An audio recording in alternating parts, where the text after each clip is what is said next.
Então, boa noite a todos, sejam bem-vindos. Vamos continuar aqui com essa nossa série de estudos que começaram com o tema da chamada paralaxe cognitiva, mas que naturalmente vão se ampliando, e não é de hoje que vem se ampliando, desde o início, a uma série de temas correlatos. Para esse estudo, nós precisávamos, uma das necessidades que apareceram foi a de caracterizar, onde o mais aproximadamente possível, o início do processo histórico que nós estávamos tentando descrever. Naturalmente existem muitos estudos que caracterizam a passagem da chamada Idade Média para a Idade Moderna, o início da modernidade, sob vários pontos de vista. Ponto de vista, por exemplo, da história da filosofia ou da história das ideias, caracterizando então a mutação doutrinal que houve nessas épocas.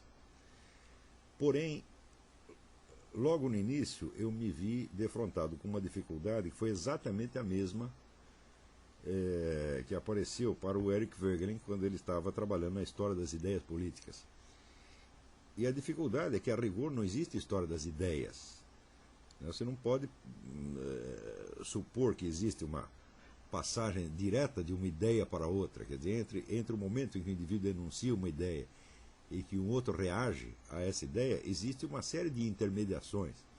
Quer dizer, a ideia é referida, a primeira ideia é referida a um círculo de experiências ao qual um segundo indivíduo, um terceiro ou um quarto, reagem de tal modo que esta resposta deles à experiência tomará também a forma de uma resposta àquela determinada ideia. Mas que a resposta sempre, a reação é sempre a um conjunto de fatores reais e não a uma ideia em particular. Se houver uma resposta à ideia em particular, o que também em certos casos pode acontecer, mesmo assim essa resposta será filtrada pelo conjunto da experiência que o indivíduo respondente estará tomando como pano de fundo para articular ou para fundamentar a sua reação. Então, o próprio conceito de história das ideias é um tanto esquisito. Quer dizer, a história das ideias é necessariamente uma história descontínua.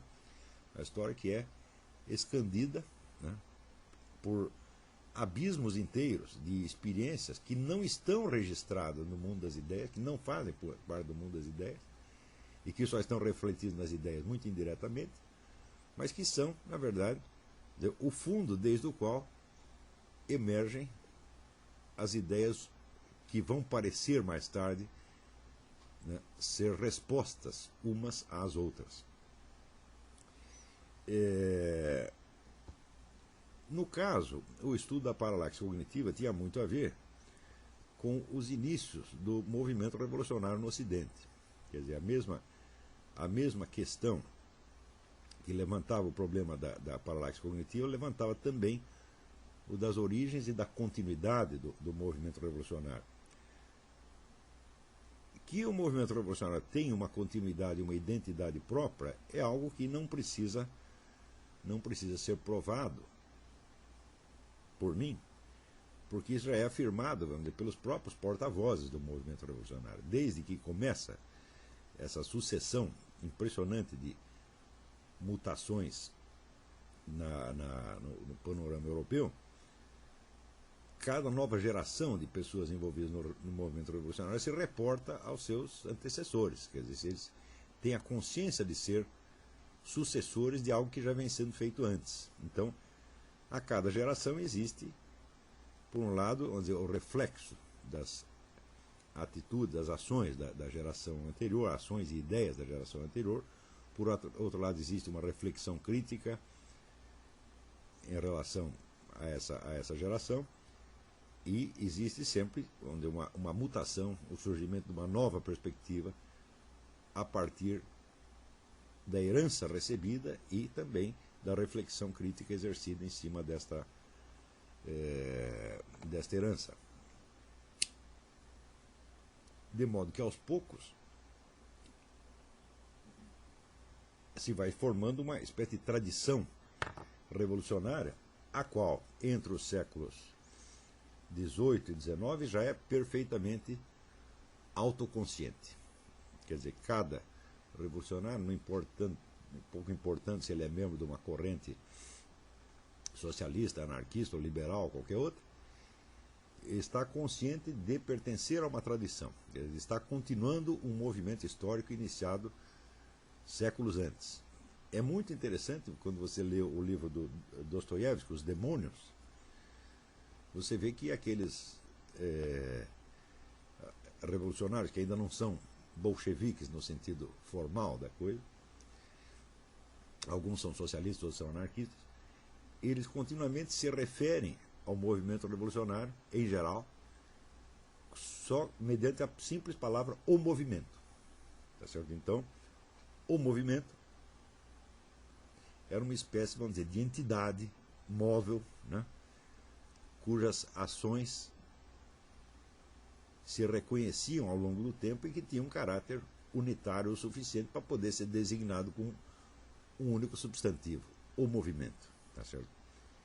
E também tinham consciência de outra coisa. Há um ponto qualquer neste mesmo romance em que um dos personagens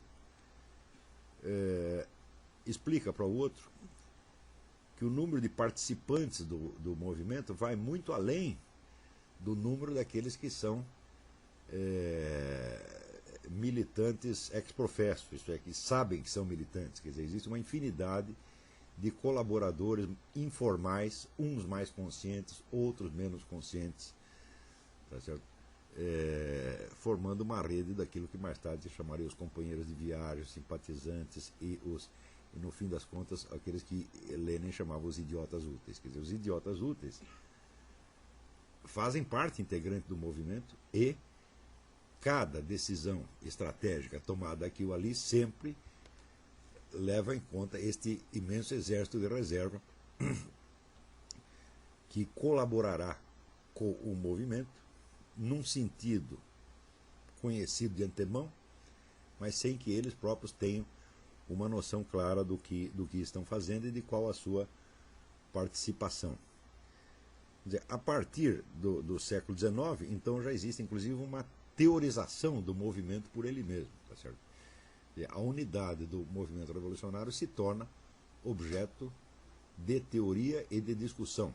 Quer dizer, isto é a prova máxima de que essa unidade é uma coisa autoconsciente, de que o movimento revolucionário sabe, conhece a sua própria unidade e se baseia nela como fonte das suas autoanálises e das suas decisões. Então, ninguém jamais negou a existência do movimento revolucionário, embora a maioria dos historiadores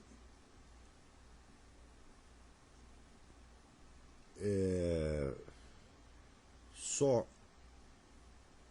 o caracterizem como um movimento revolucionário a partir do século XVIII e das décadas que prepararam a Revolução Francesa. Quando nós investigamos, rastreamos um pouco a origem dessas coisas, nós vemos que não seria errado você falar de um movimento revolucionário já a partir do século XIV ou XV, que é uma coisa que de início não chama a atenção como um fenômeno de amplitude europeia, mas aparece sob a forma de uma série de rebeliões locais. Mais tarde, uma profusão de movimentos diferentes conflui para formar essas identidades que são identidades históricas, que são o chamado Renascimento, a chamada Reforma, bem como a Contra-Reforma, que, a meu ver, faz parte do processo revolucionário, e isso será objeto de uma aula mais tarde.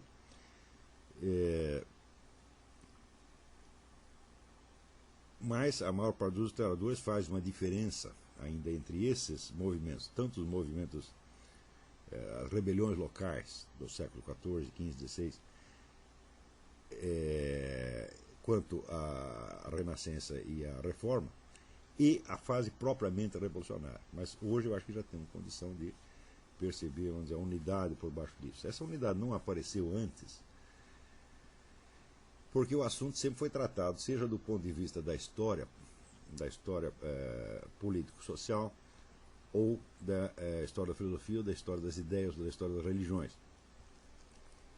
E eu acho que nenhuma dessas disciplinas está muito bem equipada para captar exatamente o processo que nos interessa, que é a unidade interna. Quando se fala de unidade de um processo histórico, é necessário que você capte algum fator permanente, cuja presença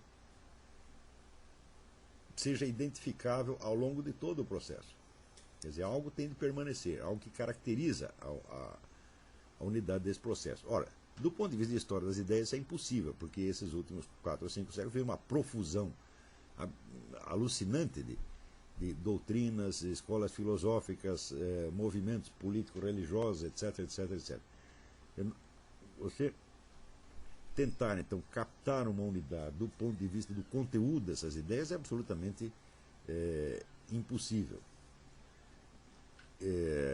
Então, quer dizer, tanto a história da filosofia quanto a história das ideias, quanto a história política, social e cultural também não parece estar aparelhada para captar essa unidade.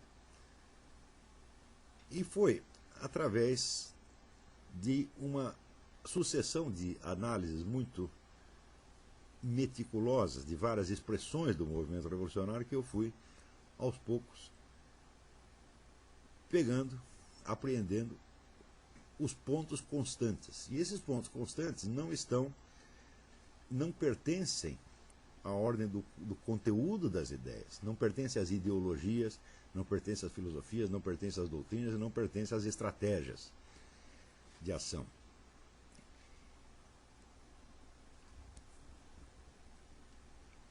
Alguns desses pontos que eu peguei vão ser expostos aqui nesta aula hoje. Mas todos eles têm a ver com uma diferença específica entre a percepção geral do mundo que se observa nos protagonistas do movimento revolucionário a partir do século XIV e XV e tudo que a humanidade conheceu, não só tudo que a humanidade conheceu anteriormente, mas também a percepção do mundo que continua vigorando entre as chamadas pessoas comuns, entre o povão. Isso quer dizer, os revolucionários percebem, existem alguns aspectos da realidade que os revolucionários, em maior ou menor grau, percebem de uma maneira diferente, não só do que a humanidade percebia antes, mas do que as pessoas comuns, não envolvidas no movimento revolucionário, continuam percebendo exatamente hoje.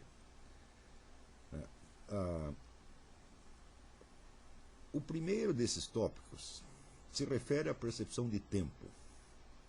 O que eu estou dizendo é que todos os revolucionários, todos os membros do movimento revolucionário, a partir do século XIV até hoje, têm uma percepção do tempo que é diferente da percepção do tempo pelas pessoas comuns e pelo restante da humanidade.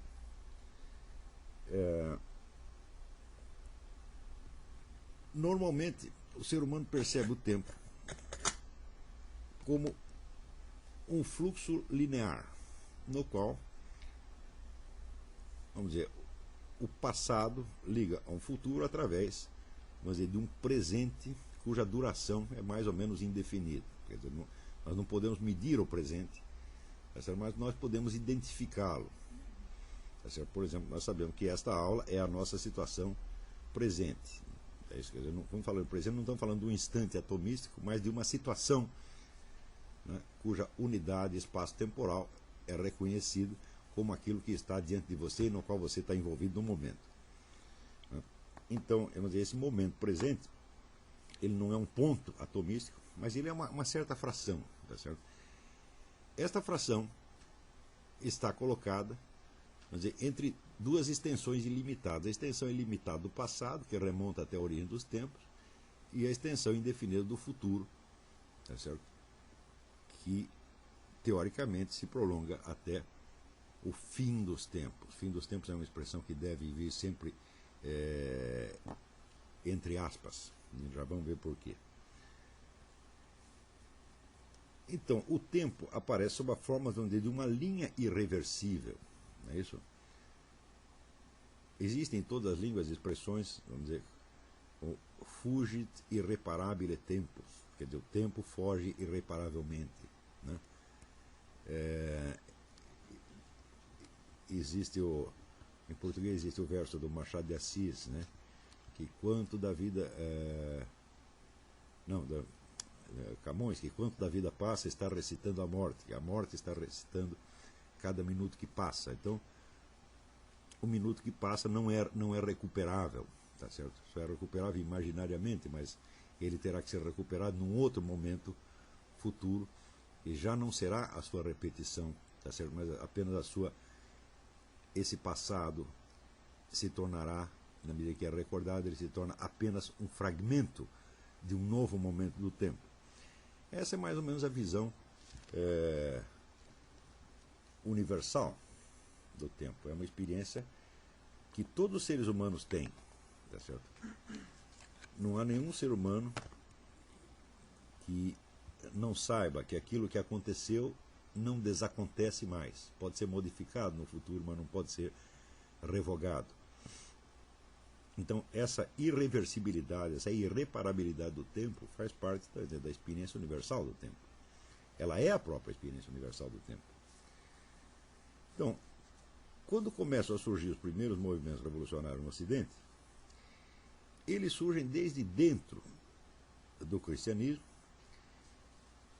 e surgem baseados na ideia de ou apressar o juízo final, tá certo? Ou efetivamente de realizá-lo, quer dizer, de punir os maus, de suprimir a injustiça, tá certo? De castigar todos os pecadores e instaurar no mundo uma ordem de justiça que teoricamente duraria indefinidamente. Como esta concepção, vamos dizer, de uma ordem social, política justa, ela é sempre colocada no futuro, quer dizer, você vive dentro de um Estado que você reconhece como um Estado de corrupção e pecado, e você pretende realizar uma ordem justa no futuro, você não tem o conhecimento dessa ordem justa como um dado de experiência. Ele não faz parte da realidade vivenciada. Ela é uma concepção que você está chutando para o futuro, e é, de certo modo, uma expectativa, uma esperança, uma promessa, ou coisa assim. E você só a conhece como tal. Tá certo? Porém, a confiabilidade dessa proposta de futuro, ela advém do fato de que ela repete, em termos humanos e em termos históricos, a promessa bíblica do Apocalipse, quer dizer, a promessa de um juízo final. Na Bíblia, o juízo final não é, de maneira alguma, um acontecimento do tempo histórico. Ele é a absorção da temporalidade inteira na eternidade. Tá certo? Absorção que, na verdade, só se dará do ponto de vista humano, porque, metafisicamente falando, na estrutura objetiva da realidade, todos os tempos estão contidos na eternidade. Quer dizer, essa definição da eternidade dada pelo filósofo Boécio, quer dizer, a eternidade é a posse plena e simultânea de todos os momentos. Quer dizer, aqueles momentos que no tempo se sucedem, estão todos contidos na eternidade de maneira simultânea. Mais ou menos assim, vamos fazer uma analogia precária, mas se você pegar uma partitura, tá certo, digamos, sei lá, da Quinta Sinfonia de Beethoven, todas as notas estão lá ao mesmo tempo. Quer dizer, aquela sinfonia ela constitui uma estrutura. E essa estrutura é reconhecível de uma maneira mais ou menos matemática ou espacial, de modo simultâneo. Tá certo? Se não fosse possível você reconhecer esta estrutura simultaneamente, você jamais chegaria a saber o que é a Sinfonia de Beethoven. Você só poderia identificar pedaços soltos que se sucedem no tempo. Mas como você é capaz de concebê-los, tá certo? Ao mesmo tempo você percebe a estrutura. E essa estrutura é exatamente a identidade, a forma dessa obra, a qual, no entanto, não pode ser executada toda ao mesmo tempo. Você não pode tocar todas as notas ao mesmo tempo. Você tem que tocar uma depois da outra. Quer dizer, ela terá, a execução terá uma duração mais ou menos determinada. Tá certo? Mas note bem, se esta música só pudesse ser reconhecida temporalmente, tá certo? E não como estrutura fixa, ela não poderia sequer ser identificada como tal. Você nem perceberia que ela é uma sinfonia e não a outra. Seria apenas um fluxo de notas, um fluxo de sons que não se sabe onde começa nem onde termina. Tá certo? Mas quando você ouviu a primeira vez, quando você termina de ouvir, te sobra alguns pontos de referência entre os quais você percebe similaridades, ligações estruturais. E essa estrutura, esta forma, por assim dizer, espacial da sinfonia é que é a identidade dela. Né? Dito de outro modo, você reconhece a Quinta Sinfonia de Beethoven e é capaz de distingui-la de outras músicas, porque você a percebe como estrutura permanente, que não só é independente de tempo, mas até independente de ser executada ou não. Tá certo? Não é desprovido de importância o fato de que nenhum compositor pode compor a sua música nota por nota. Ele tem de conceber a estrutura primeiro. Quer dizer, a estrutura ela aparece toda no relance. E depois é que ele vai, como dizer, trocar em miúdos. Vai colocar a série de notas que expressam exatamente a estrutura tal como ele a concebeu. Do mesmo modo que o arquiteto que concebe um edifício, ele tem que construí-lo tijolo por tijolo, ou pedra por pedra, mas ele não pode concebê-lo assim. Ele tem de conceber a estrutura toda num relance. Embora seja impossível você construir um edifício de maneira instantânea. Quer dizer, a construção prosseguirá durante X tempo, orientada por pela visão de uma estrutura permanente que a precede, tá certo? E que permanece depois dela, porque se o edifício cair, o edifício for destruído, tá certo? A sua concepção, a sua ordem permanece, ela ainda é concebível depois disso, e justamente se você tentar reconstruir o edifício, será justamente com base na visão que você tinha da estrutura, tá certo?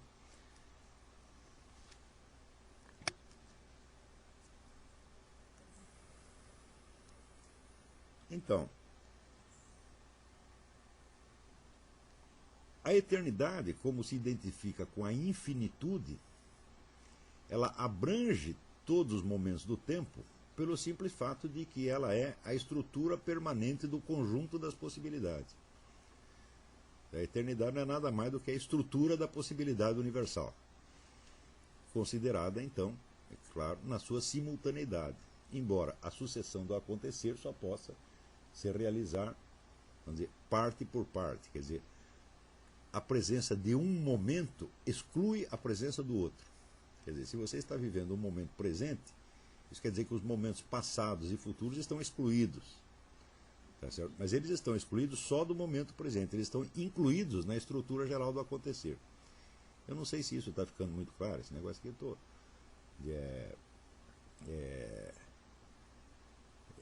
esse assunto em si já bastaria para dar um curso separado. Né?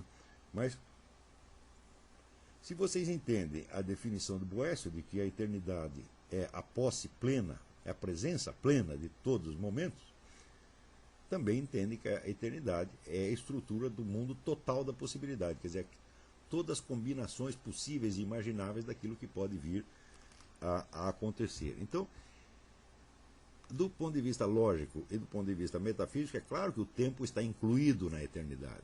Quer dizer, o tempo é apenas, vamos dizer, a sucessão das possibilidades que se realizaram até agora, tá certo? E o encaixe delas com as possibilidades subsequentes. Tudo isso tem que fazer parte da eternidade, porque se tudo isso faz parte do possível, está incluído dentro da estrutura do possível. Então, isso quer dizer que, quando a Bíblia nos fala no juízo final, quer dizer, num acerto final de contas, tá certo? Entre a totalidade dos seres humanos e a totalidade daquilo que eles fizeram, isso supõe que eles pararam de fazer. Quer dizer, a sucessão das ações terminou.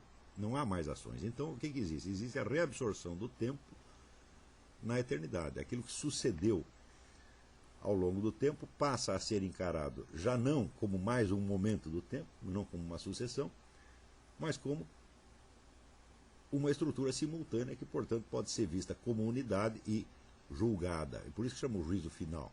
Não é isso? Então, é o famoso verso do Mallarmé no túmulo de Edgar Poe, tel qu'en lui-même enfant, l'éternité le change. Quer dizer, a eternidade o transforma finalmente naquilo que ele era, naquilo que ele sempre foi. Quer dizer, quando termina a sucessão dos atos e estados que compõem uma vida, você tem ali a vida inteira, a vida fechada, não há mais transformações. Tá certo? Esta vida, então, pode ser vista agora como uma ordem ou como uma estrutura permanente, que caracteriza exatamente aquela singularidade daquele indivíduo. Esse mesmo raciocínio, analogicamente, nós podemos fazer para a totalidade da espécie humana e para a totalidade do universo. Isso quer dizer que a ordem dos tempos jamais esteve fora da eternidade, ela está contida na eternidade. Tá certo?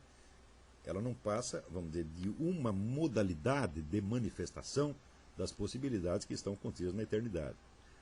Então, isso tudo para enfatizar que o juízo final não é visto de maneira alguma na Bíblia como um acontecimento do tempo, tá certo? Mas como uma espécie de supra-acontecimento, como a absorção do conjunto do acontecer na estrutura eterna que o precede e que o possibilita. Quando, entre os séculos XIV e XV, começam a aparecer movimentos heréticos revolucionários no Ocidente, a ideia deles é instaurar o reino de justiça. Tá certo? Isso significa que, por um lado, eles se arrogam a função do Cristo vingador. Quer dizer, você não vai ter que esperar o fim dos tempos, tá certo? A reabsorção do tempo na eternidade, para premiar os bons e castigar os maus. Você vai fazê-lo dentro da própria história. Quer dizer, o juízo final se torna um capítulo do tempo. Tá certo? Ele já não é mais algo que se passa na eternidade, mas ele é um acontecimento. Segundo, este acontecimento será provocado por meio da ação humana, da ação organizada, especialmente da ação política, militar, cultural. Tá certo? Mas, ao mesmo tempo, este momento do tempo futuro que você espera vai trazer o reino da justiça, ele aparece aos olhos dos seus agentes e protagonistas como se fosse, vamos dizer, o ponto de desembocadura natural do tempo. Quer dizer, toda a sucessão histórica está levando para aquele momento. Quer dizer, aquele momento será, vamos dizer, a perfeição dos tempos, ou seja, a completação dos tempos, e será, ao mesmo tempo, a aquisição de um estado de perfeição moral e psicológica pela humanidade. Então, este momento do tempo futuro, ele se torna, para os agentes que querem trazê-lo, ele se torna um momento diferente dos outros, porque todos os momentos anteriores são apenas um transcurso, quer dizer, uma longa história, tá certo? De erros, sofrimentos, pecados, etc, etc, etc, tudo isso devendo confluir no reino final da justiça. Ou seja, o advento desse reino, embora seja visto como um acontecimento dentro do tempo e não como uma passagem à eternidade, ele é um momento, ele é um tempo diferente dos outros, qualitativamente diferente, porque ele já não é mais um simples transcurso. Tá certo? Ele tem, aos olhos desses agentes, uma estabilidade, uma permanência, como diz na Bíblia, seu reino não terá fim. Então o reino de justiça que será trazido por esses indivíduos, por esses agentes do movimento revolucionário, também não terá fim. Tá certo? Não que o tempo vai parar, tá certo? Mas, na verdade, é impossível descrever a estrutura do tempo futuro tal como os revolucionários a concebem, mas, de modo geral, eles a concebem como um estado de justiça e de perfeição, tá certo? Que, embora continue existindo no tempo, já não é mais uma temporalidade em aberto como a anterior, mas é uma temporalidade, vamos dizer, onde o curso das coisas está pré-determinado, está pré-definido pela sua própria perfeição. Quer dizer, criamos aqui o reino de justiça e agora as coisas só vão acontecer dentro da norma admitida no reino da justiça. Não haverá mais aquela incerteza, aqueles desvarios, aqueles pecados, aquela loucura toda da história anterior. Tá certo? Então, seria uma passagem do tempo a um outro nível de existência. Tá certo? O gênero literário chamado utopia mostra exatamente isso. Quer dizer, quando você descreve aquelas sociedades perfeitas, né? Quando Thomas More descreve a sociedade perfeita, ou, Tommaso Campanella descreve a cidade perfeita, subentende-se que esta cidade é perfeita e permanecerá perfeita. Quer dizer, ela estará, de certo modo, subtraída à incerteza, né, e ao caos da história. Será, por assim dizer, uma passagem de um tempo caótico para um tempo ordenado. Tá certo? De um tempo onde muita coisa depende do acaso, para um tempo onde, de certo modo, tudo está planejado e previsto e só pode acontecer dentro de uma pauta de perfeição concebida pelos revolucionários.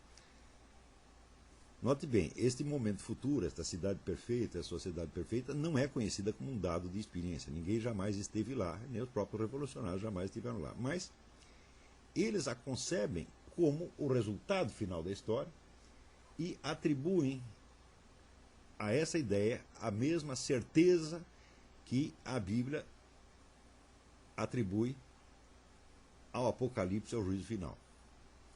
Nós podemos dizer que, metafisicamente, a afirmação bíblica do Apocalipse é indiscutível. Tá certo? Por quê? Como a passagem do tempo à eternidade é inevitável pelo fato de que o tempo não existe por si mesmo, ele só existe dentro da eternidade, ele só existe dentro da estrutura da possibilidade universal. Então ele está cercado por ela e ele não pode fugir dela. Tá certo? Então, nesse sentido, o Apocalipse, tal como visto na Bíblia, é até inevitável. Porém, o Apocalipse, tal como visto pelo movimento revolucionário, não é a passagem do tempo à eternidade, mas é um momento do tempo, é uma mudança de nível do próprio tempo. Tá certo? Esta mudança de nível, que ninguém experimentou como dada a realidade, é vivenciada como uma hipótese, ou como uma promessa, ou como uma esperança, mas a ela os revolucionários atribuem a mesma certeza que a Bíblia atribui ao Apocalipse. Tá certo?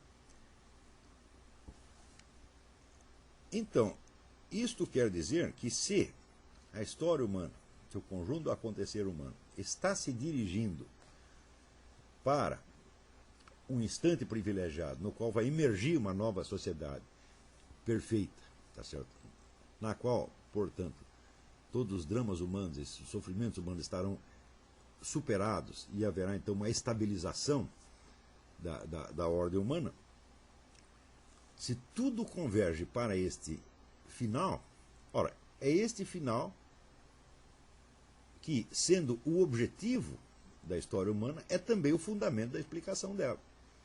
Quer dizer, a história existe em função deste futuro que deve ser atingido. Assim como na Bíblia. Quer dizer, a explicação e a justificação final de tudo, né, são dadas pela vinda final do Cristo, que separará então os carneiros dos bodes, é certo? E mandará uns para o inferno, outros para o céu, separa então os condenados dos eleitos. Assim também, na perspectiva revolucionária, será o advento da sociedade perfeita o objetivo e, portanto, a razão de ser de toda a história anterior. Ora, com isso, então, observa-se uma inversão radical do sentido do tempo.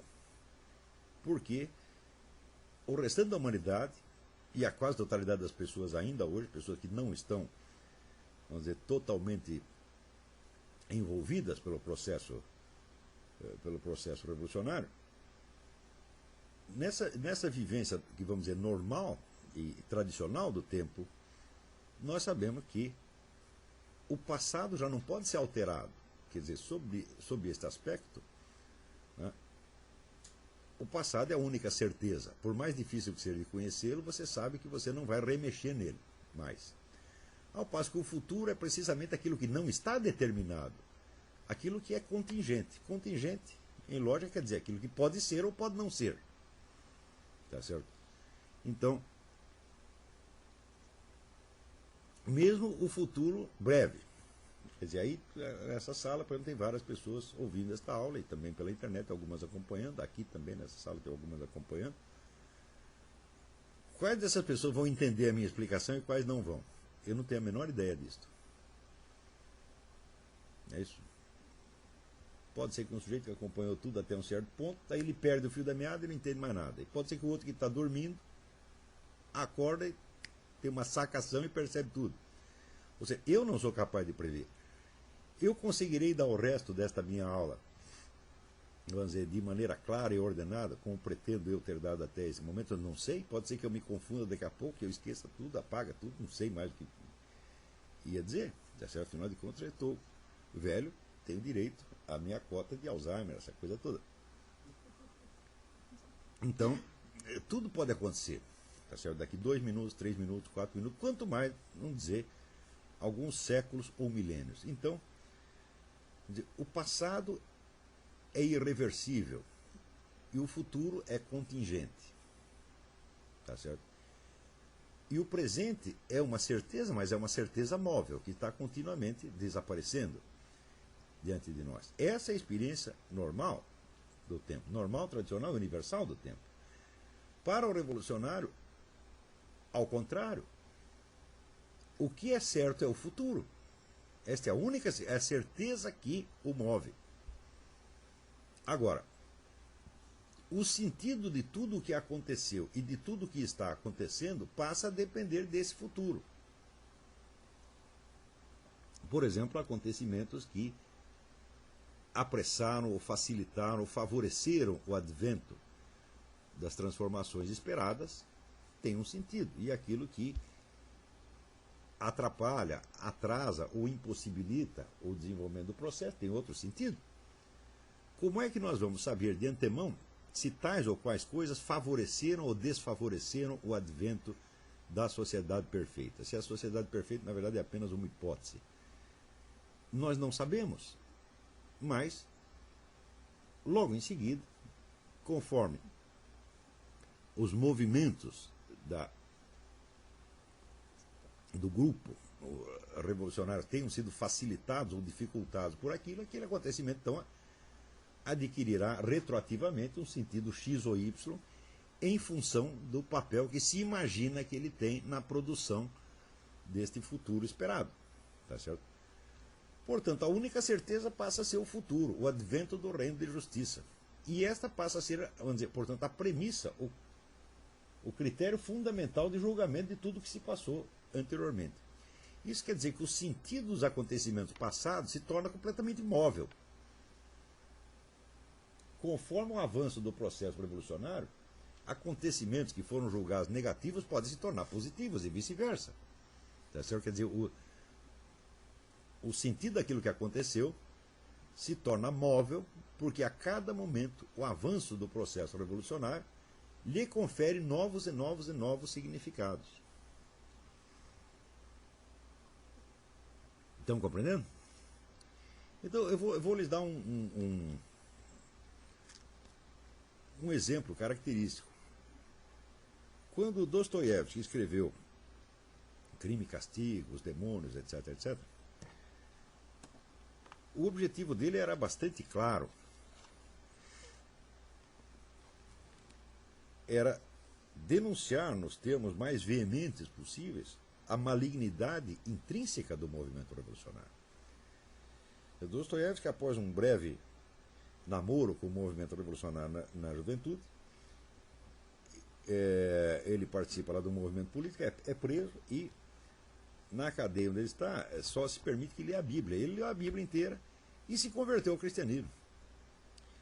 E na hora que ele se converteu ao cristianismo, ele percebeu o horror do movimento revolucionário. Então ele escreve toda a obra dele para mostrar realmente que os revolucionários são pessoas malucas, são pessoas perigosas, são um flagelo da humanidade. Então, evidentemente, o sentido desta obra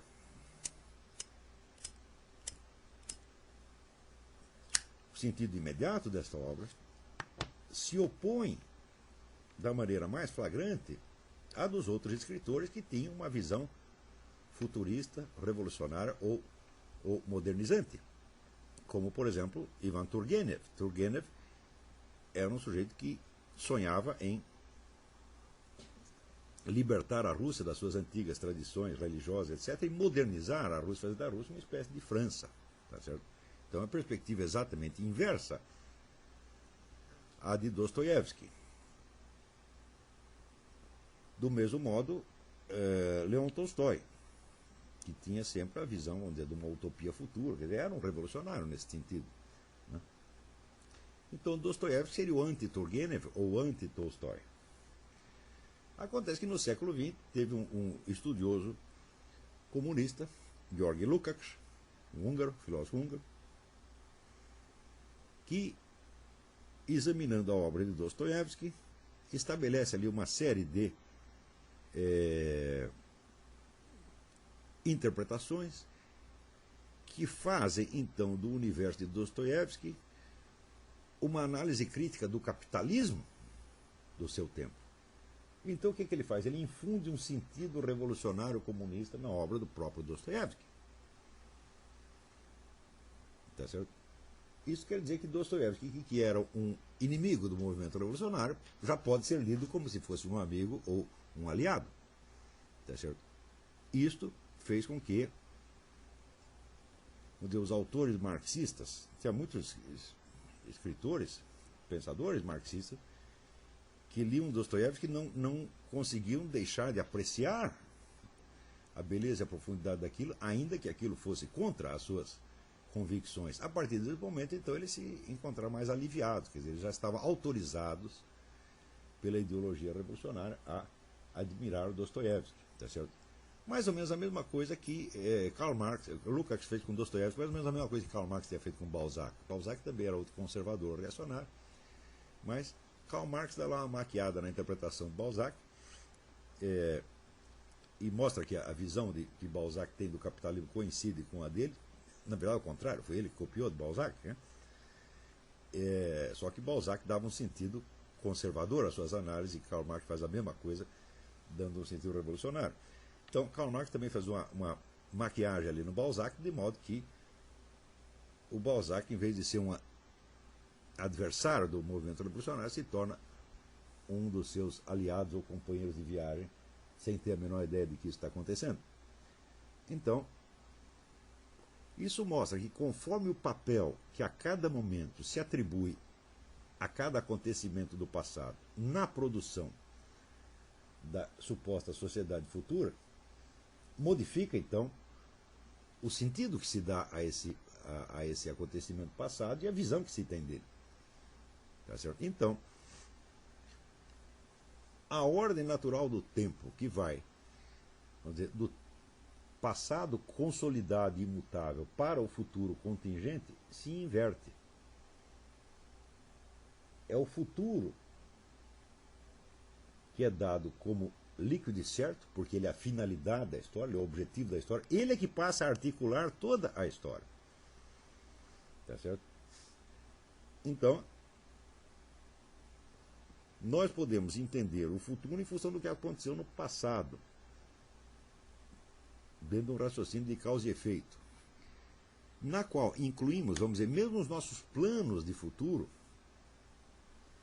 eles só têm capacidade de moldar esse futuro caso eles estejam no passado.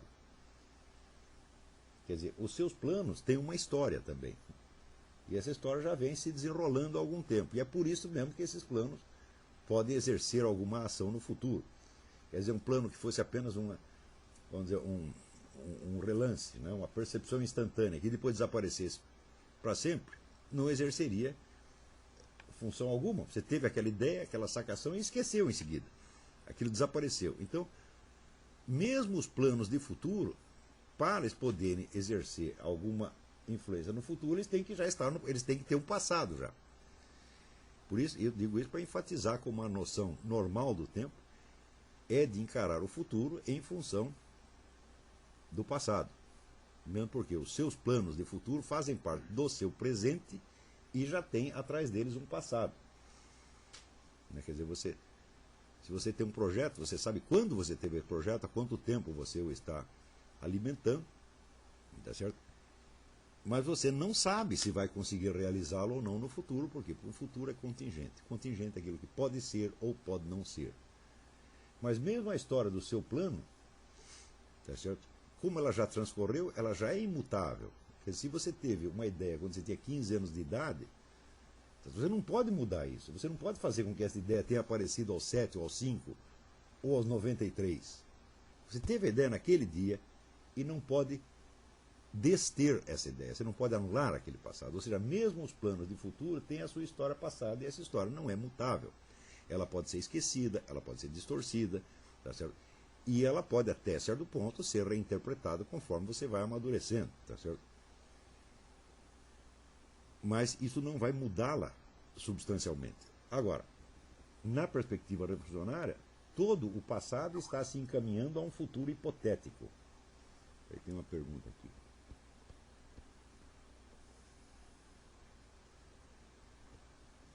Aqui tem uma pergunta. Todo jovem não é naturalmente revolucionário?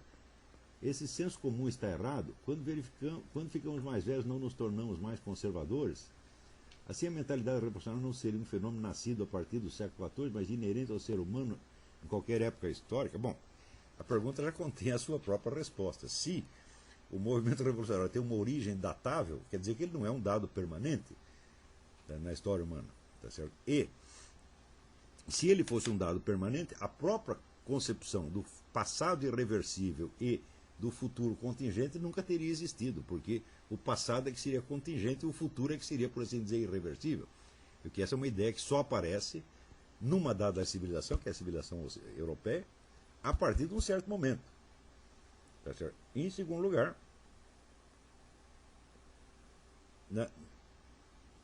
não me parece, de maneira alguma, que os líderes e os condutores do movimento revolucionário sejam jovens. Isso é absolutamente impossível. São velhos que concebem isso. Tá certo? Pelo menos são homens maduros. E se você pegar a atividade de Lenin quando ele tinha 20 anos, é irrelevante, mas aos 40 ela se tornou importante. Tá certo? E Stalin também. Né? E Mao Tse-tung. Né? E quanto mais velhos ficam, mais poderosos se tornam. Tá certo? Então, eu acho que a idade biológica, vamos dizer, a analogia entre juventude e mentalidade revolucionária é ela própria um elemento da mentalidade revolucionária.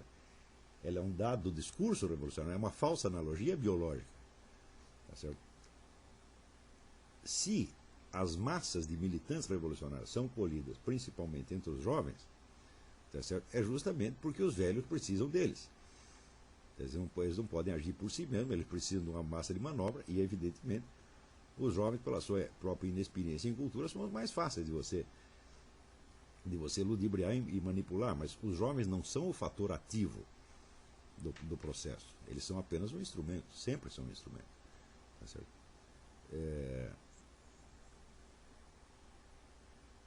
Então, esta falsa analogia biológica, como muitas outras que vão surgir mais tarde, que vão constituir toda o imaginário, né, da ideia revolucionária, tudo isso está dentro do movimento revolucionário, faz parte dele, que não são realidades permanentes da vida humana, são dados puramente ideológicos. Né? Tem outra pergunta.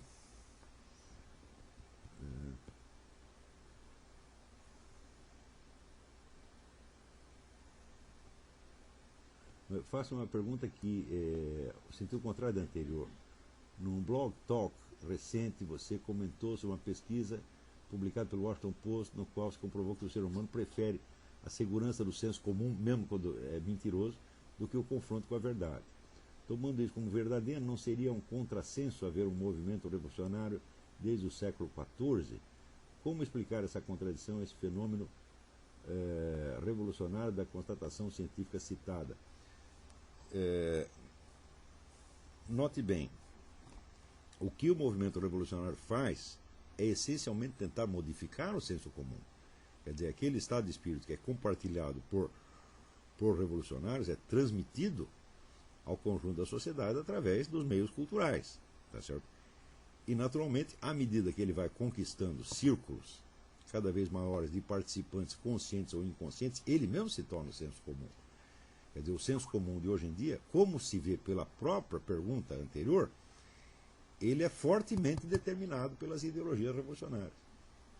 Agora, é importante entender que eu estou afirmando taxativamente que a unidade do movimento revolucionário não pode ser apreendida ao nível dos discursos ideológicos, ou das estratégias, ou das propostas políticas concretas. Ele tem de ser apreendido no nível de uma estrutura de percepção permanente que permanece estável ao longo de toda a história do movimento revolucionário e que, de certo modo, o define, e que por isso mesmo é o padrão da sua unidade.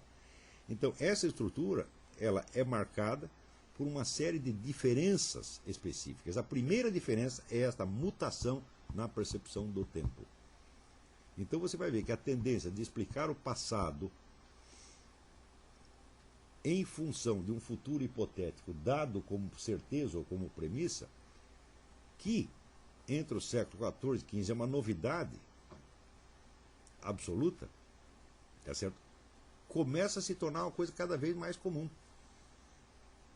A própria ideia geral do progresso, que não implica um ponto de chegada determinado, é isto. Quer dizer, a pessoa supõe que amanhã vai estar melhor do que hoje. E esta suposição orienta a visão que ela tem do passado, quando na verdade ela não sabe. Por exemplo, é muito comum você ver hoje, impregnada na cultura, a ideia de que a famosa ideia expressa pelo Benedetto Croce, que é uma ideia errada, a meu ver, de que a história é a história da liberdade, de que a liberdade das pessoas vai crescendo com o tempo, de que esse processo, por exemplo, de expansão dos direitos humanos, etc., vai ampliando a liberdade das pessoas. Eu digo, olha, isso é assim se você olhar só do ponto de vista jurídico. Mas se você olhar não só do ponto de vista da mutação jurídica existente, isso é, dos novos direitos que surgiram, mas se você olhar do ponto de vista da distribuição efetiva do poder e dos meios de ação à disposição de quem tem o poder, ao contrário, a liberdade se restringiu muito. Quer dizer, o Estado moderno, por exemplo, ele tem meios de controlar a vida do cidadão para muito além daquilo que os tiranos da antiguidade poderiam sequer imaginar. Por exemplo, o controle da sua vida privada. O que você pode dar para o seu filho comer, o que não pode, o que você pode falar, o que você não pode. Né? Isso aí são meios de ação que foram crescendo e dando à autoridade, né, instrumentos de controle muito acima das ambições de Átila Uno, Júlio César, Gengis Khan, etc, etc.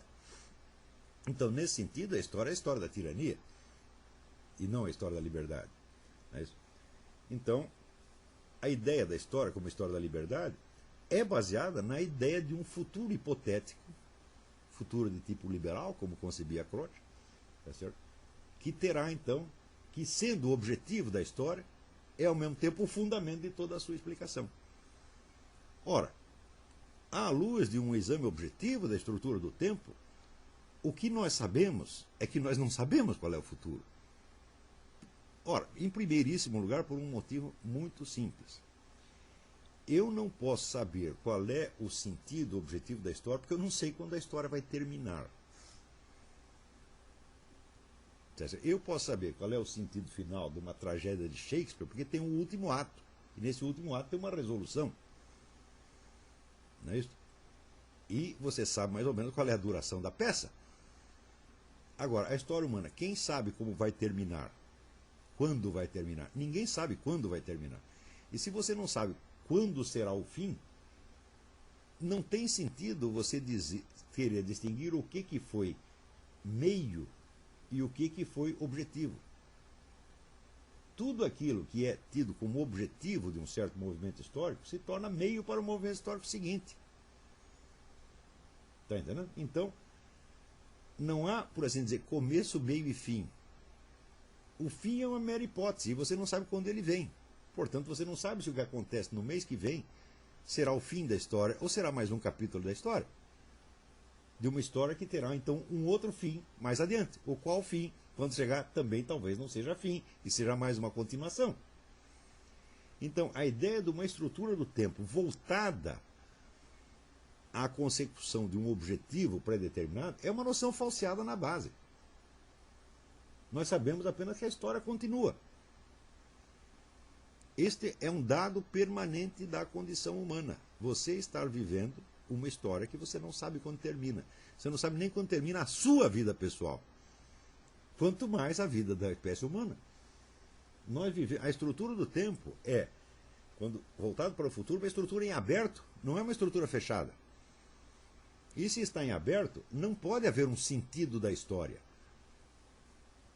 Está entendendo? Quer dizer, aquilo que, por exemplo, para uma geração foi o sentido dos seus esforços, É isso? Vamos supor que tenha sido realizado. Na geração seguinte, aquilo já não é o sentido, aquilo já é o estado de coisa que está sendo vivido por eles. E que eles, inclusive, podem julgar negativamente. Quer dizer, tudo aquilo que para a geração anterior constitui as mais belas esperanças, para eles é uma bela porcaria, porque eles estão dentro dela. E aquilo é simplesmente um estado de coisa, estado de fato. Mas, quando nós fazemos esta analogia, vamos dizer, do movimento revolucionário com a juventude, nós estamos caindo na mesma esparrela. A analogia biológica da história é falsa por quê? Porque a vida biológica humana tem uma duração predeterminada. Tem uma duração média predeterminada. Não é isso? E uma sucessão de fases que não são intercambiáveis. Você não pode ter a sua adolescência antes da infância. Tá certo? Você não pode ter a sua velhice antes da sua maturidade. Tá certo? Muito bem, pode ter a sua decrepitude, tá certo? Antes da infância, adolescência, maturidade, etc, etc. A não ser que você seja o Lula. Tá certo? Então, mas esse é um fenômeno supra-histórico. Então,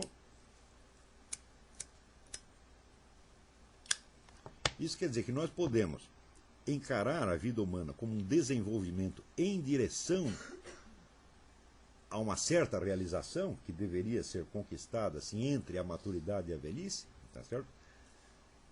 Porque nós sabemos que existe uma duração predeterminada, possível, duração máxima possível, mas na história nós não temos a menor ideia disso. A história é um processo em aberto. Então você até falar de sentido da história, tá certo? Não faz sentido.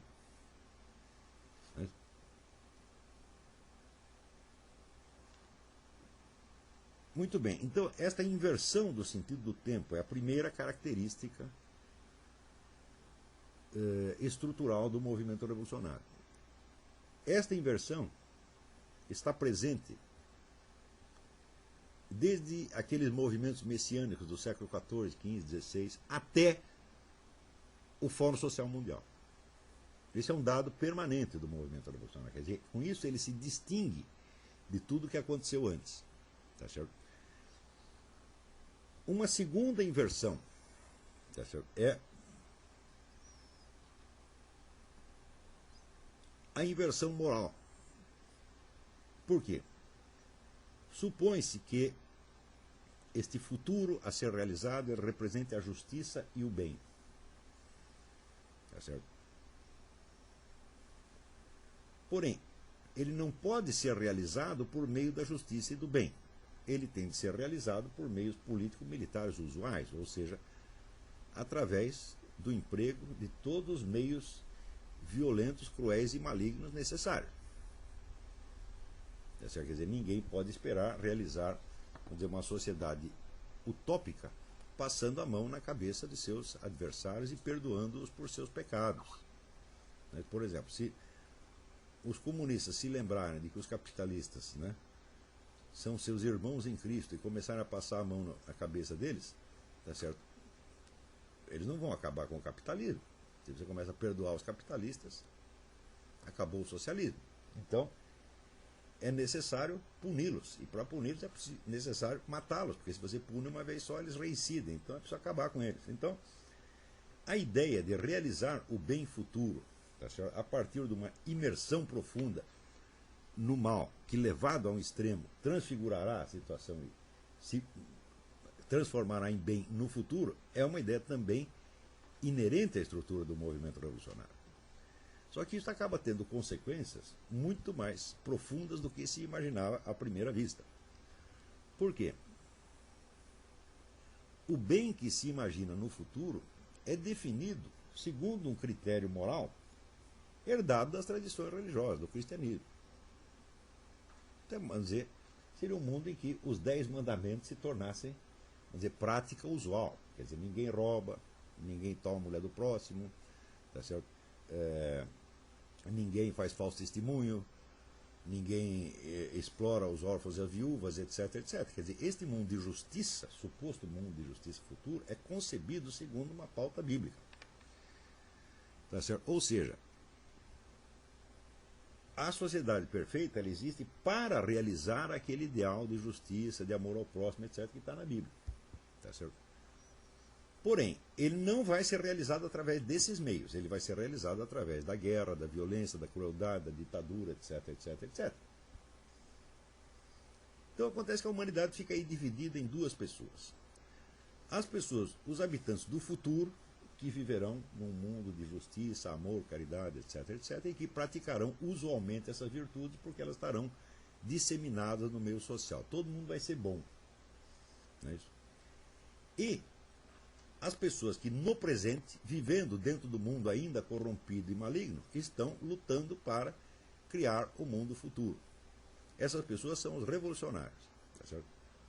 Ora, acontece que as pessoas do futuro, elas serão meras beneficiárias passivas do advento de um mundo que elas não ajudaram a criar.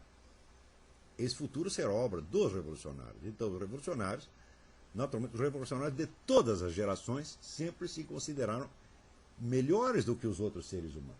É o que dizia Che Guevara: nós somos o primeiro escalão da espécie humana.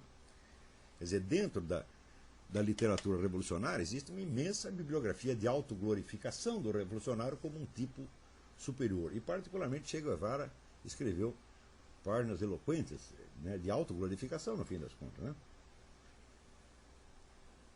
Ora, se os revolucionários são tipos superiores, eles são ainda mais superiores àquelas pessoas que se beneficiarão dos atos deles.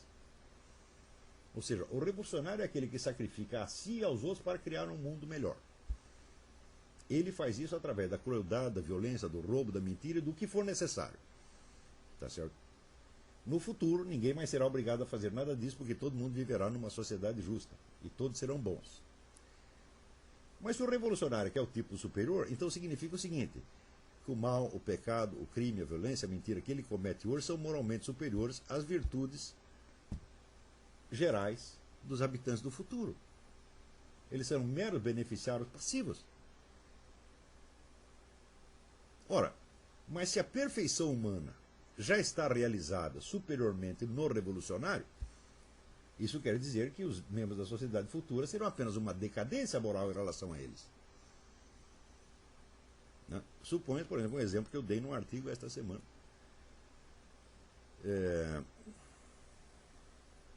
Mao Tse Tung, por exemplo, é célebre, e na sua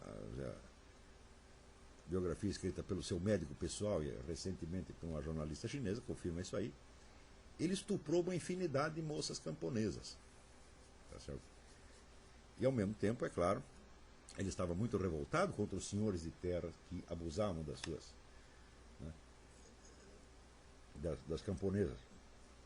Então, o mesmo que dizer, ele estuprou um monte de camponesas para que, no futuro, os senhores de terra não fizessem mais isso.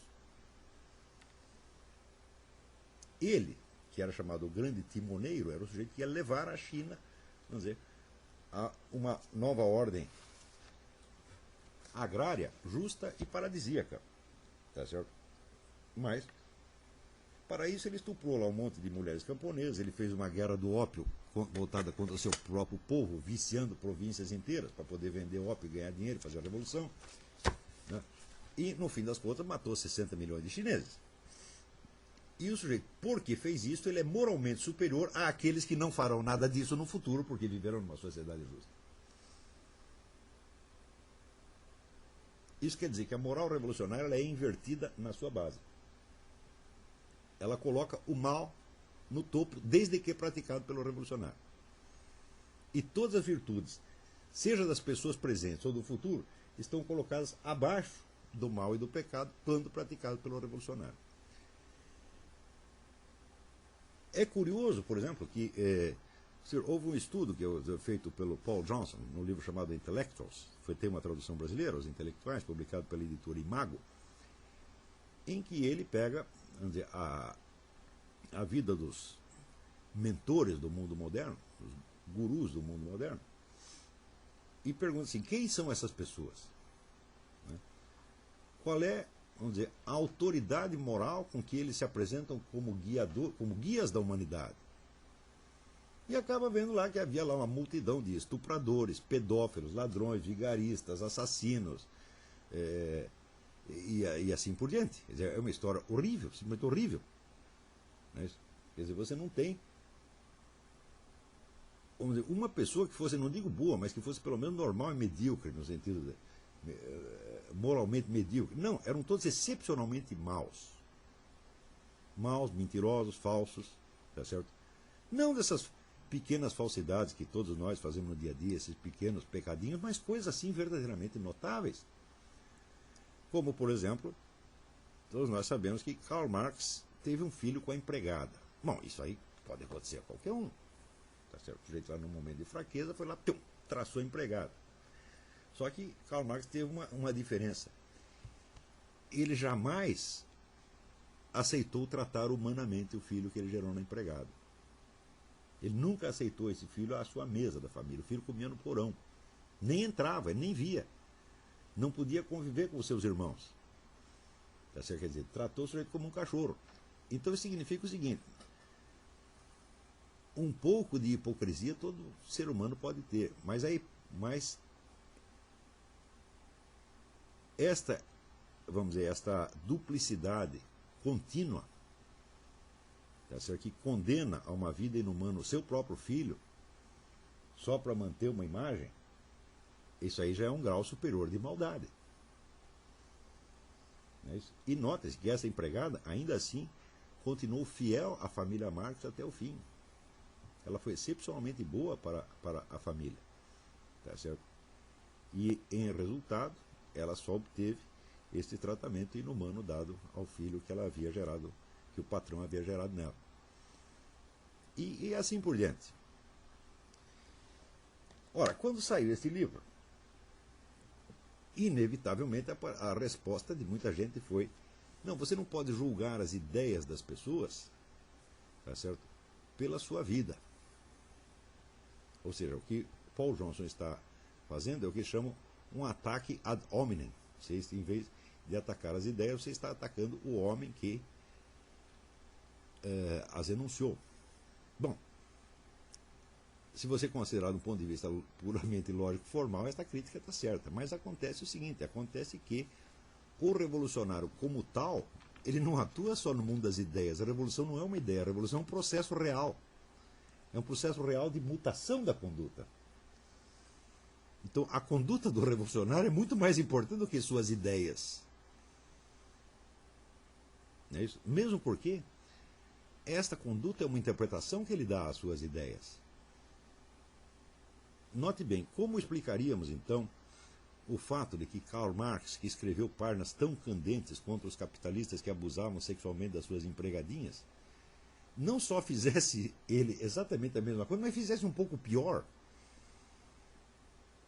Tá certo? Porque, por exemplo, a história do Brasil está cheia de proprietários rurais que engravidavam um monte de escravas. Mas o que eles faziam com os filhos? Aceitavam os filhos como se fossem deles. Na verdade, essa é a origem de uma boa parte da população brasileira. Eles aceitavam o filho como membro da família, protegia o cara, às vezes dava estudo, pagava para os sujeito estudar no exterior. E, no fim, estes filhos, netos e bisnetos de escravos acabavam se integrando na sociedade como todo mundo. Agora, o que foi feito daquele desgraçado que Karl Marx gerou no ventre da Helene Demuth? O cara sumiu. Né? Foi para lá de lixo da história. Então, como é que nós vamos explicar isso aqui?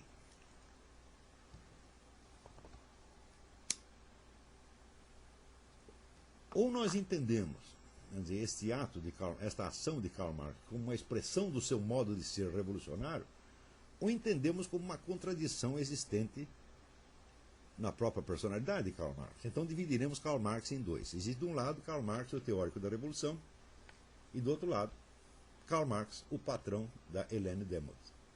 E essas pessoas passam a ser duas.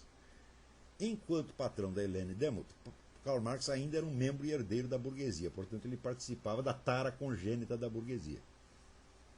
Então ele entra como herdeiro e vítima de um mal burguês. Mas que ele, ao mesmo tempo, como revolucionário, estava lutando contra este mesmo mal, então, portanto, ele estava santificado pela sua luta revolucionária e absolvido, portanto, do pecado burguês de engravidar a empregada. Esse é o raciocínio que se faz. Né? Do mesmo modo, então, Mao Tse-tung, que era um descendente de antigos senhores de terras, ele também tinha essa tara originária de senhor de terras. Portanto, não foi enquanto revolucionário que ele estuprou aquelas camponesas, mas sim enquanto, né, herdeiro das taras da sua classe. Tá certo? Ora, é fácil você perceber que isso é uma teoria, é uma distinção feita ex post facto e não algo que esteja na própria estrutura da realidade. Porque Karl Marx não era duas pessoas e Mao Tse-tung também não era duas pessoas. Quer dizer, o sujeito que comandava a revolução e mandava fuzilar milhões de pessoas era o mesmo que engravidava as camponesas e fazia tudo isso misturado. Tá certo? Então,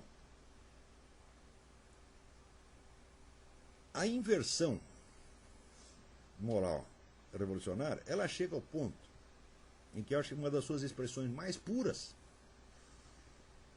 é aquela declaração do Che Guevara, de que, quando perguntaram para ele por que tinha que matar tanta gente para criar uma sociedade melhor precisava matar tanta gente, ele disse, nós temos que fazer esse sacrifício. Quer dizer, como se ele estivesse sendo sacrificado. Quer dizer, ele era a vítima sacrificial, ele e não as suas vítimas. Quer dizer, o sujeito que mata é que passa a ser a vítima. Essa estrutura, esse argumento, esse giro de linguagem, ele é adotado universalmente pelo discurso revolucionário. Ou seja, as violências da revolução são atribuídas sempre àqueles que resistem à revolução e não àqueles que as praticam. Ou seja, nós matamos você porque você está nos obrigando a matá-lo. Já que você não aceita as nossas ordens, nós temos que matá-lo. Você é mau porque você não quer o futuro maravilhoso, então nós vamos matar você. Portanto, a culpa de matar você não é minha, é sua. Tá certo? Recentemente eu voltei, por isso você vê exemplos desse giro de linguagem toda semana, mas toda semana. Recentemente, lendo o artigo do Zé Dirceu, né, ele dizia que a culpa de os reféns das Farc estarem presos é do Álvaro Uribe, que não aceita as condições impostas pela Farc. A Farc está louca para libertar os reféns, e o Uribe é que, não aceitando as condições, não deixa libertados. Mas se ele queria libertar, por que os aprisionou em primeiro lugar? Por que eu vou aprisionar uma pessoa só para libertá-la? Então, o raciocínio é a característica de inversão revolucionária. Isso está permanente. Vamos dizer, essa estrutura está permanentemente presente em todo o discurso revolucionário ao longo de séculos. Ou seja, as culpas das nossas ações são sempre dos outros.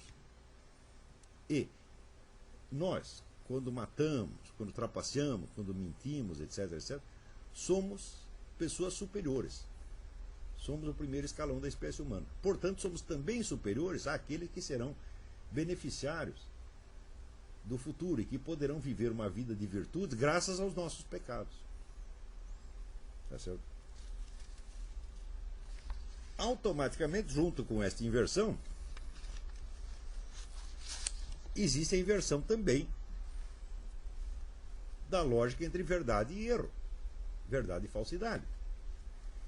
Por quê? Na concepção comum da humanidade, verdade é aquilo que pode ser verificado. O que é verificado? Você tem uma ideia, você pensa que as coisas são assim ou assado, e você retorna ao mundo dos fatos, ao mundo da experiência, para verificar se foi realmente assim. É isso? Este é o critério de verdade existente em todos os domínios da ação humana. Tá certo? Quando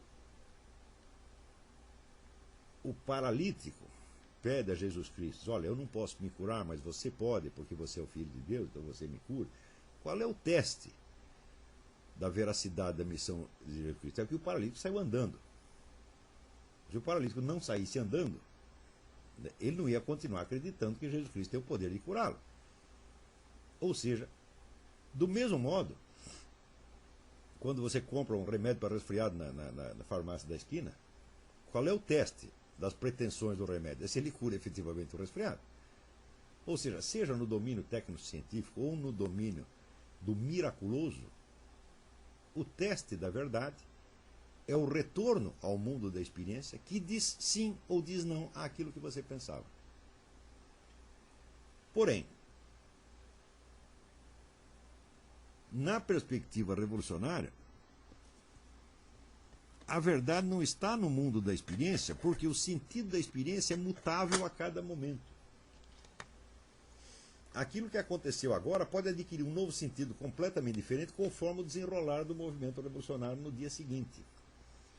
Então, o que é o critério da verdade? O critério da verdade é a revelação final do sentido inteiro do processo.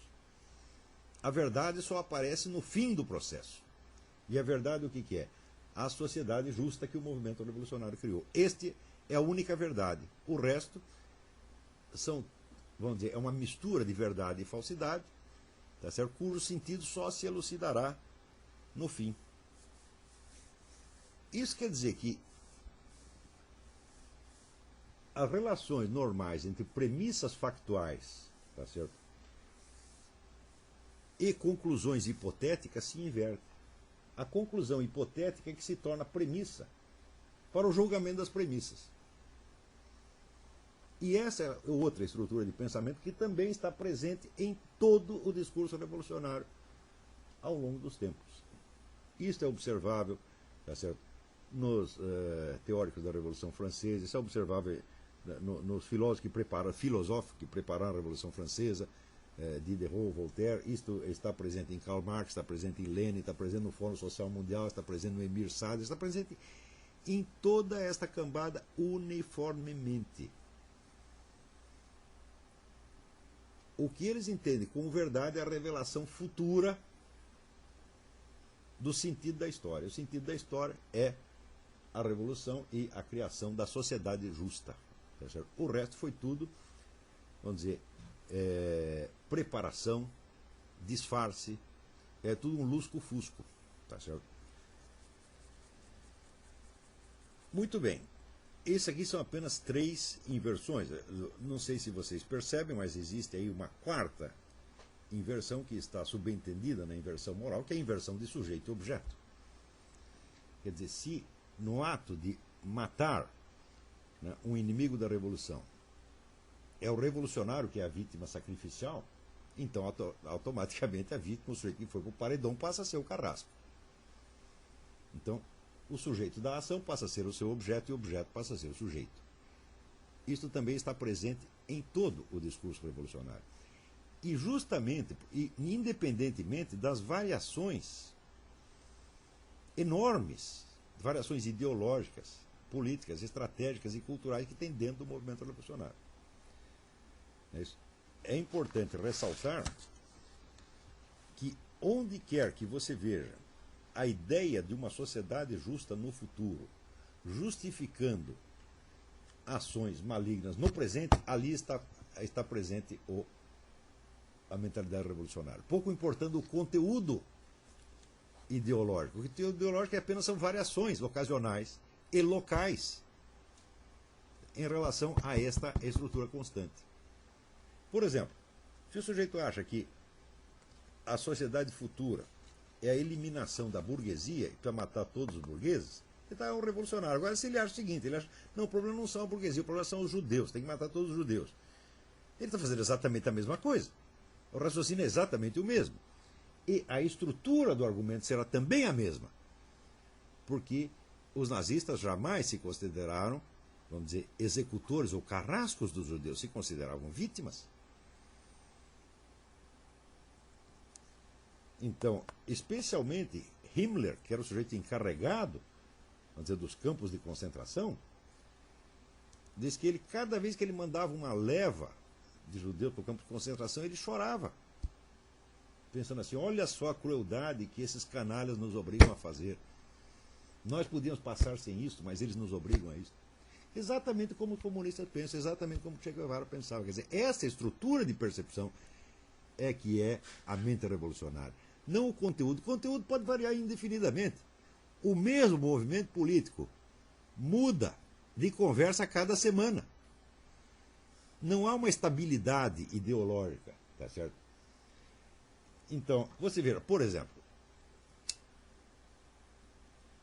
até a Primeira Guerra Mundial, o movimento comunista era internacionalista e era inimigo radical de todos os nacionalismos.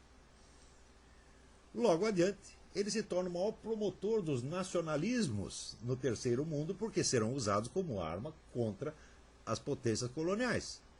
Então, no Brasil, todo o nosso nacionalismo brasileiro é tingido de doutrina esquerdista. Tudo isso veio com Stalin. Foi Stalin que mandou criar esse nacionalismo. E até hoje tem muita gente que acha que é de direita e subscreve um tipo de discurso nacionalista que foi inoculado no Brasil através do Comintern.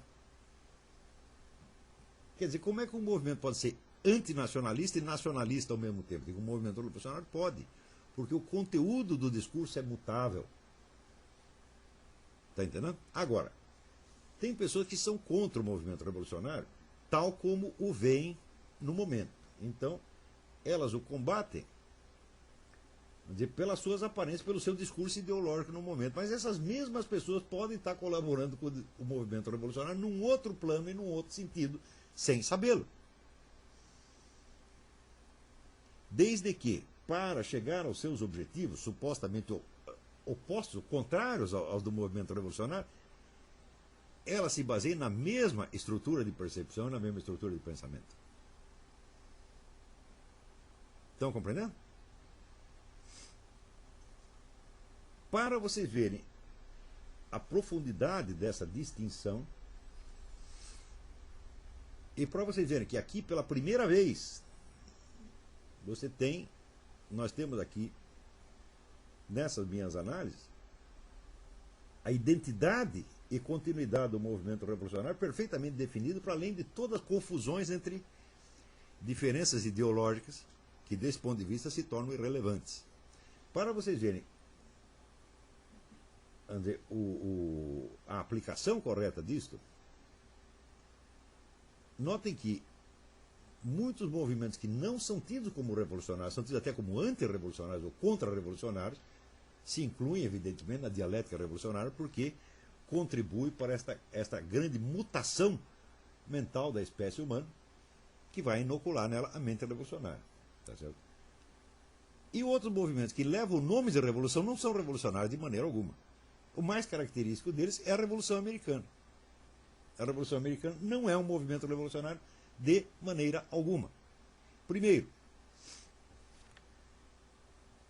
os primeiros revolucionários, Founding Fathers, eles tinham a ideia de uma sociedade melhor, mas em nenhum momento eles acharam que, em nome dessa sociedade melhor, eles podiam agir ao contrário dos valores que essa sociedade iria representar. Ao contrário, sempre acharam que eles próprios tinham que dar o exemplo máximo daquelas virtudes cívicas que, no futuro, deveriam ser espalhadas em toda a população. Em segundo lugar, a sociedade melhor que eles criavam não era, vamos dizer, uma sociedade oposta ao passado.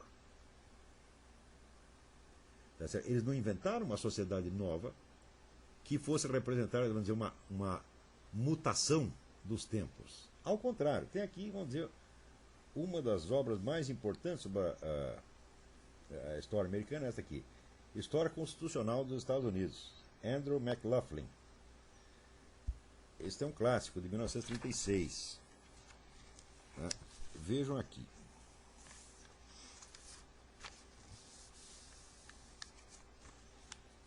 Logo no começo ele já diz o seguinte: encontrar um começo para a história constitucional americana é uma tarefa difícil ou impossível. Alguns importantes princípios de governo constitucional já existiam muito antes de que os Estados Unidos fossem fundados.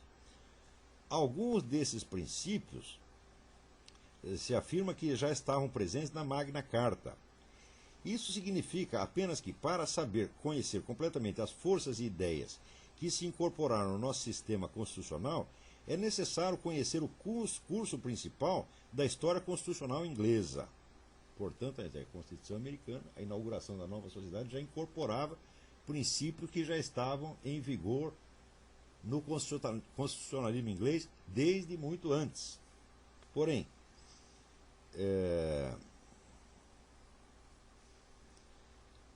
existem, só para dar um exemplo, na Constituição americana, termos e providências que só revelam o seu sentido completo quando estudados como parte da história constitucional inglesa. Como, por exemplo, o princípio do habeas corpus, o princípio do julgamento por júri, o princípio da common law e outros conceitos fundamentais da Constituição americana já estavam presentes ali, todos nos costumes jurídicos ingleses.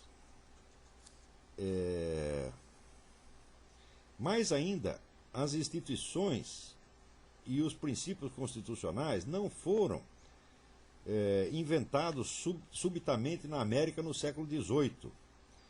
Mesmo em anos recentes, as cortes deste país julgaram necessário examinar as leis e os princípios constitucionais da Inglaterra, que já eram muito velhos quando a Convenção Federal se reuniu na Filadélfia em 1787. Mais ainda, as formas institucionais, enquanto distintas dos princípios gerais, foram o produto de um longo crescimento. Em certa extensão, os seus desenvolvimentos podem ser rastreados na história inglesa. Eles são, portanto, mais distintamente vistos nas colônias americanas. Quando essas colônias se tornaram estados, as suas instituições foram modeladas em larga medida pelas instituições das colônias, tal como tinham se desenvolvido nas décadas precedentes. Ou seja, quando as colônias se transformaram em estados, as instituições não mudaram, foram as mesmas que já existiam na colônia. Os forjadores da Constituição Federal foram, por sua vez, guiados pelas constituições estaduais. Eles não entraram na sua grande tarefa ignorando o passado. Eles não buscaram inventar aquilo que fosse novo e não testado. Ou seja, os pais fundadores pegaram os princípios constitucionais ingleses e as formas institucionais já existentes nas colônias e botaram aquilo no papel. Eles não estavam inventando uma nova sociedade. Eles estavam apenas unificando e sistematizando princípios já existentes. Então, isso não é um movimento revolucionário de maneira alguma. Para compensar, alguns movimentos que, vamos dizer, na cultura brasileira, na cultura popular brasileira, na mídia popular e nos livros de escola, etc., são tidos como reacionários e antirrevolucionários, como, por exemplo, o fascismo italiano ou até o nazismo, são evidentemente revolucionários. Por quê? Porque vinham com a proposta de uma sociedade radicalmente nova que iria destruir todas as instituições existentes e construir tudo a partir do zero. No caso alemão, isso era ainda mais radicalmente revolucionário, porque as bases da nova sociedade a ser criada eram extraídas de uma ciência recente que era a biologia evolucionista.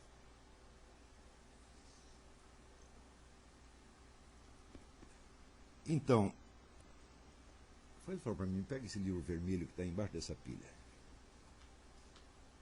Vou dar aqui uma amostra para vocês.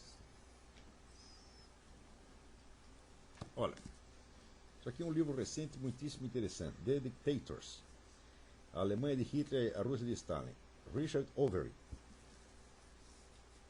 Richard Overy é professor de História no King's College, em Londres. E,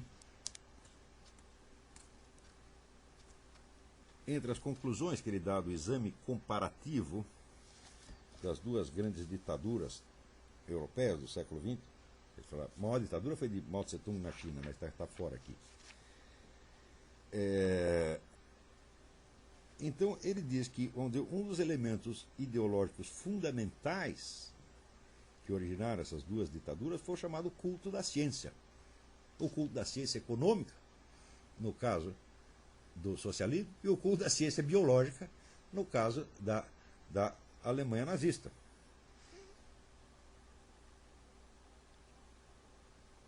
Então, as raízes científicas da ditadura alemã podem ser encontradas nas ciências biológicas.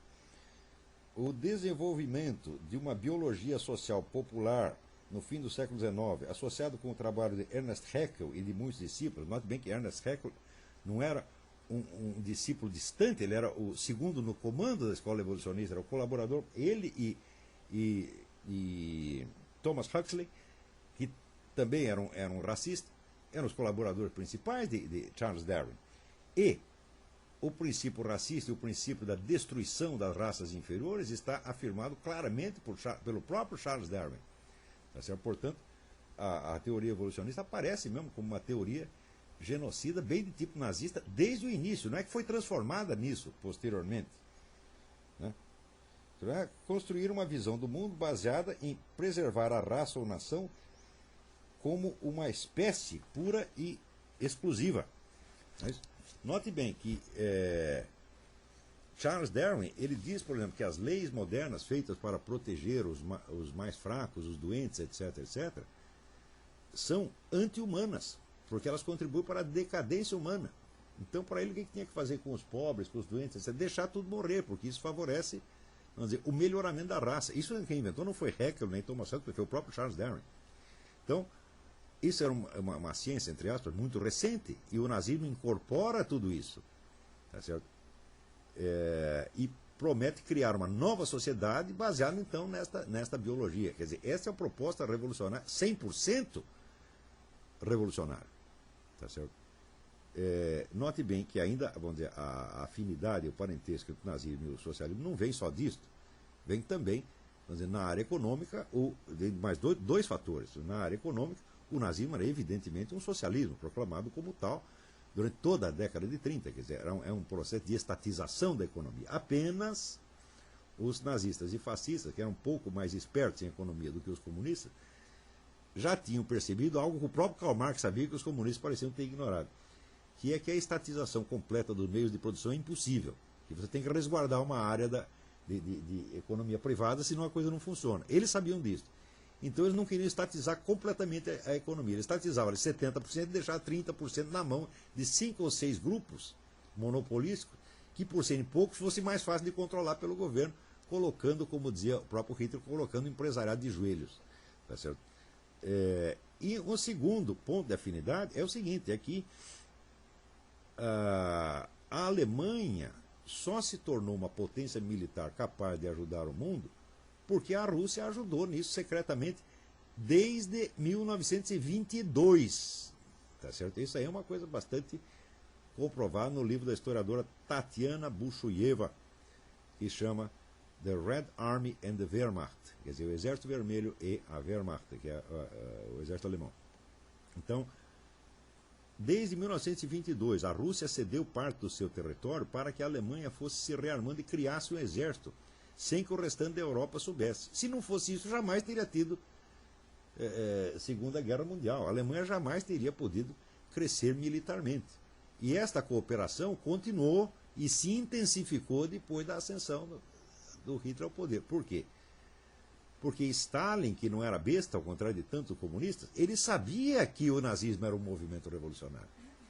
Só que achava que era um movimento revolucionário inferior ao comunismo. Porque era baseado num improviso doutrinal e não numa teoria histórica científica, entre aspas, como o marxismo. Então ele achava que os nazistas eram capazes de derrubar a burguesia, mas não de governar em lugar dela. Então a ideia dele, literalmente foi a expressão dele, nós vamos usar o nazismo como navio quebra-gelo da revolução. Eles vão na frente, destroem tudo e eles ganham e nós levamos. E feito, baseado nisso, então, incentivou o militarismo alemão, o crescimento da Alemanha como potência militar e criou a Segunda Guerra, que vamos dizer a famosa teoria do Ernest Toppich, que a Segunda Guerra foi totalmente a criação de Stalin, planejada com muitos anos de antecedência e muitíssimo bem sucedida, com exceção de que você fazer sociedade com maluco é isso que dá. Quer dizer, o Hitler no meio do caminho ele voltou atrás e atacou a própria União Soviética. Mas isso acabou ajudando. Quer dizer, o Stalin deu a volta por cima. Este detalhe da sua estratégia que deu errado, ele acabou transformando isso em seu benefício, na medida em que aí é que ele conquistou apoio das potências ocidentais, tá certo? E acabou com isso dominando metade da Europa. Então, isso para você ver, com um movimento tido como nominalmente como revolução, que é a Revolução Americana, não é revolucionário de maneira alguma, e outro tido como contra-revolucionário, é parte integrante do movimento revolucionário. Essas distinções eu posso fazer porque aqui, pela primeira vez, nós temos a noção da estrutura permanente do movimento revolucionário, que permite captar a sua unidade ao longo de 4 a 5 séculos, tá certo? E permite distinguir o que é revolucionário do que não é revolucionário. Vamos ver aqui, tem pergunta. Pode-se dizer que o movimento revolucionário surge de uma interpretação errônea do mito do juízo final? Mas sem a menor sombra de dúvida. Mas, em primeiro lugar, o juízo final não é um mito. O juízo final é uma necessidade metafísica absoluta. Quer dizer, a sucessão temporal ela é um componente interno da estrutura da possibilidade universal. Ele não pode ser maior do que ela. Ele está contido nela. Tá certo? Portanto, vamos dizer, a sucessão temporal não é infinita. Ela é indefinida, mas não pode ser infinita. Infinito só é infinito metafísico. Então, de certo modo, a confrontação do tempo com a eternidade é uma necessidade absoluta. E isso é exatamente o que está ali na Bíblia. Então, que surge de uma interpretação errônea do mito do juízo final, sem a menor sombra de dúvida. Quer dizer, o movimento revolucionário surge no instante em que pessoas revoltadas com a corrupção, com o pecado, etc., etc., resolvem tomar nas suas mãos as atribuições de Cristo. Eles demitem o Cristo. Quer dizer, que o Cristo não precisa voltar para fazer o juízo final, porque nós já vamos fazer desde já. Esta é exatamente a ideia. Tá certo? Ou seja, o movimento revolucionário é uma heresia surgida de dentro do cristianismo. Não é outra coisa. Há alguma análise dos fundamentos mitológicos dos movimentos sociais, algo como Paul Diel fez sobre as doenças psíquicas? É exatamente o que eu estou fazendo. Certo? Só que o método que eu estou usando não tem nada a ver com o método de análise de mitos feito pelo Paul Diel.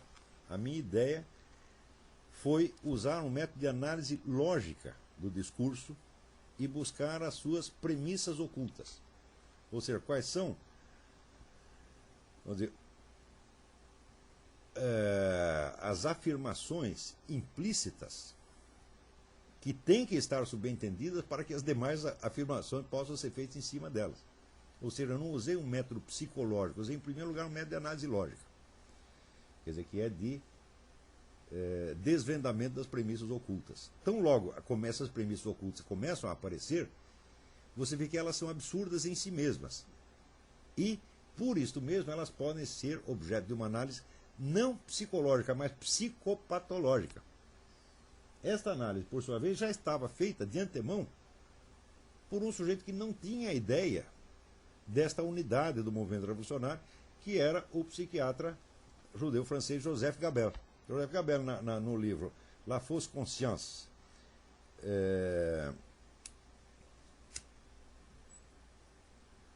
que é um clássico, ele já havia notado a perfeita identidade estrutural entre o discurso revolucionário, o discurso desses movimentos de massa e o delírio esquizofrênico. Ele disse, do ponto de vista lógico, é exatamente a mesma coisa. Tá certo? Quer dizer, mas ele foi pegando caso por caso. Ele não identificou a estrutura permanente. Eu digo, e essa estrutura permanente mostra que esse caráter psicopatológico do discurso revolucionário não é uma coincidência. Ele é uma necessidade intrínseca. O discurso revolucionário é psicopatológico em si mesmo e em qualquer das suas versões.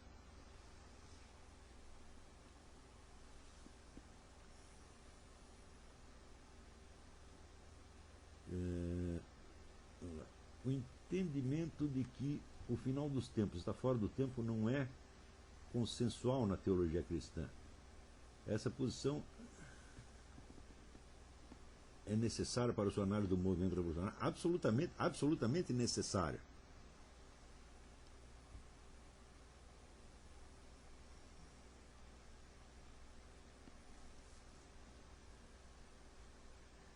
Mas, de qualquer modo, a própria expressão de o final dos tempos está fora e acima dos tempos, me parece que é uma coisa até tautológica. E se o tempo acabou, você passou para uma outra dimensão. tá certo? E mais ainda, a ideia mesma de juízo final, quer dizer que é uma confrontação simultânea de todos os atos humanos, quer dizer, todos serão contados, pesados e medidos na mesma balança. Isso vai conter a ideia da simultaneidade, ou seja, isso já é apenas uma imagem da eternidade, tal como definida por Boécio. Tá certo? Então não é consensual. Bom, eu não sei de alguém que tenha divergido disso, nem sei como, logicamente, poderia fazer para divergir de uma coisa dessa. Mas, você vê que a ideia. A revolução quer dizer exatamente um giro total, uma inversão total. Então, quer dizer, a inversão da percepção do mundo é a base do movimento revolucionário em todas as suas versões. Justamente por isso é que ele permite que ao longo dos tempos, vamos dizer, o movimento revolucionário inunde o universo, vamos dizer, com uma epidemia de mendacidade psicótica, acima de tudo aquilo que todos os mentirosos do passado e do presente seriam capazes de realizar. Quer dizer que não existe nada que detenha, tá certo, o revolucionário no seu ímpeto de inverter a realidade percebida, de dizer as coisas exatamente ao contrário de como elas se passaram. E isto, curiosamente, é o que dá ao discurso revolucionário muito do seu atrativo. Porque não é um atrativo ideológico, e não é um atrativo idealístico. Tá certo? É um atrativo muito similar ao de uma droga, de uma proposta alucinógena. Quer dizer, o sujeito adere a isto, não, vamos dizer, por um motivo consciente ou por um idealismo, como as pessoas imaginam. Aliás, a ideia de que a juventude é idealista e tal, é outra, faz parte também da ideologia do movimento revolucionário.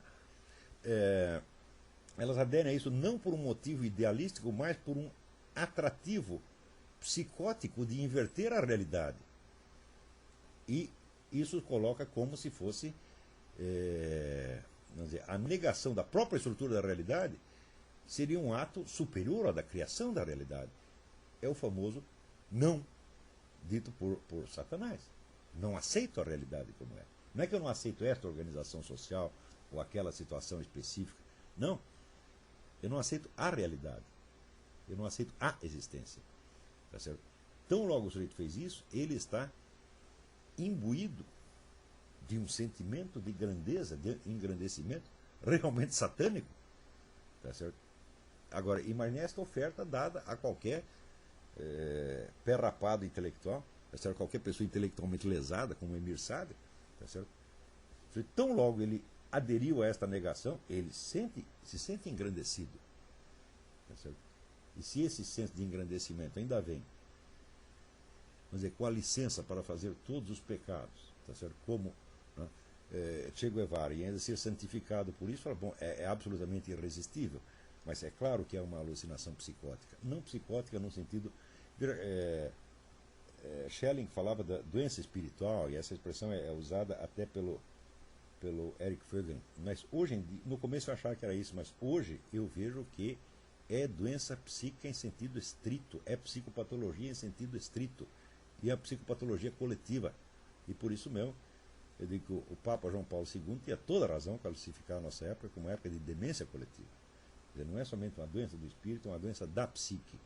É um distúrbio de percepção do tempo, de percepção da realidade, de percepção das relações sujeito-objeto, das relações de verdade e erro, etc. E justamente por ser esse distúrbio, justamente por ser esta coisa doente, é que se expande tão rapidamente e tão formidavelmente. Então, eu acho que com isso... Né? Peraí, há uma pergunta aqui. Deixa eu... Você pode dar exemplo dos primeiros movimentos revolucionários? Houve um primeiro ou já surgiu como movimento? Não, dizer, olha, eu sugiro que você leia o livro do Norman Cohn. Aqui foi a pergunta se houve um primeiro movimento revolucionário, ou se vários primeiros. Eu acho muito difícil você datar um primeiro, mas houve uma epidemia de movimentos desse tipo, justamente a partir do século XIV, XV. Né? Eu sugiro que você leia o livro do Norman Cohn, que se chama The Pursuit of the Millennium, A Busca do Milênio, onde ele identifica, já nessas primeiras revoltas messiânicas, tá certo? Vários desses traços que estão aqui.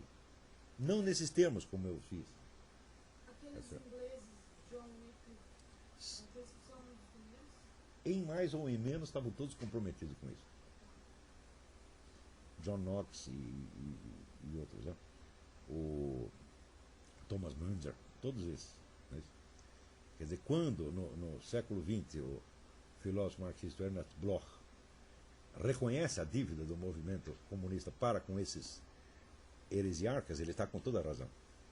Tá certo? Ele só não sabe que é, né, um maluco reconhecendo a dívida que tem para com outro maluco.